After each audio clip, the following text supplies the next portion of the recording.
ക്രൈസ്തവർക്കിടയിൽ അടുത്ത കാലത്തുണ്ടായ നീരസം തീർക്കാനായി അവരുടെ വിഷയങ്ങൾ ഏറ്റെടുത്തുകൊണ്ട് പൊതുരംഗത്തിറങ്ങാനായി ബി.ജെ.പിയിൽ ആലോചന നടക്കുകയാണ്. തദ്ദേശ തെരഞ്ഞെടുപ്പിന് മുന്നോടിയായി 25 മുതൽ ഗൃഹസമ്പർക്കം നടത്താനായി വെള്ളിയാഴ്ച ചേർന്ന ബി.ജെ.പിയുടെ കോർ കമ്മിറ്റി യോഗം തീരുമാനിച്ചിരുന്നു.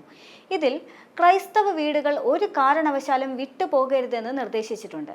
തെരഞ്ഞെടുപ്പ് കാലത്തോ വിശേഷ അവസരങ്ങളിലോ അരമനകളിൽ പോയി മെത്രാന്മാരെ കാണുന്ന പതിവ് നേതാക്കൾക്കുണ്ട്. ഇതിനൊപ്പം തന്നെ ക്രൈസ്തവരെ ബാധിക്കുന്ന വിഷയങ്ങൾ ഏറ്റെടുക്കണമെന്നാണ് പാർട്ടിയിൽ അനൌദ്യോഗികമായി ചർച്ച നടക്കുന്നത്. അടുത്ത കാലത്തുണ്ടായ വിവാദങ്ങൾ അതുവഴി മറികടക്കാമെന്നും കരുതുന്നുണ്ട്. കേരളത്തിലെ ക്രൈസ്തവരുടെ പിന്നോക്കാവസ്ഥ പഠിക്കാനായി സർക്കാർ നിയോഗിച്ച JB കോശി കമ്മീഷൻ റിപ്പോർട്ട് സമർപ്പിച്ചിട്ട് 2 വർഷത്തിലധികമായി.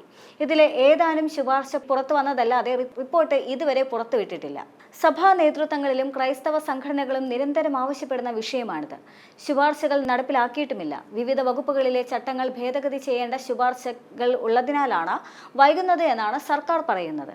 2021 തെരഞ്ഞെടുപ്പ് പ്രഖ്യാപനത്തിന് മുൻപാണ് സർക്കാർ JB കോശി കമ്മീഷനെ നിയോഗിച്ചത്. 2023 മെയ് 17 റിപ്പോർട്ട് സമർപ്പിച്ചു. പിന്നീട് ഒന്നും തന്നെ ഉണ്ടായില്ല. ജനവാസ മേഖലയിലെ വന്യജീവി അതിക്രമങ്ങൾക്ക് പരിഹാരം, റബ്ബർ വില 300 രൂപയാക്കാൻ തുടങ്ങി ഒട്ടേറെ വിഷയങ്ങൾ ദീർഘകാലമായി ക്രൈസ്തവർ ഉന്നയിക്കുന്നുണ്ട്.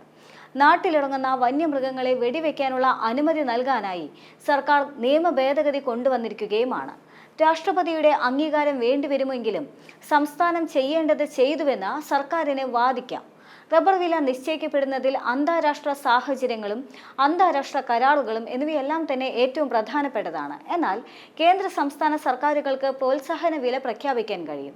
സംസ്ഥാന സർക്കാർ 180 രൂപ പ്രോത്സാഹന വില പ്രഖ്യാപിച്ചിട്ടുണ്ട്. കേന്ദ്രവും നിശ്ചിത തുക അനുവദിച്ചു കഴിഞ്ഞാൽ കിലോയ്ക്ക് 250 രൂപയെങ്കിലും ആക്കാൻ കഴിയുമെന്ന് വിവിധ സംഘടനകളും സംസ്ഥാനവും ഏറെക്കാലമായി ആവശ്യപ്പെടുന്നതാണ്.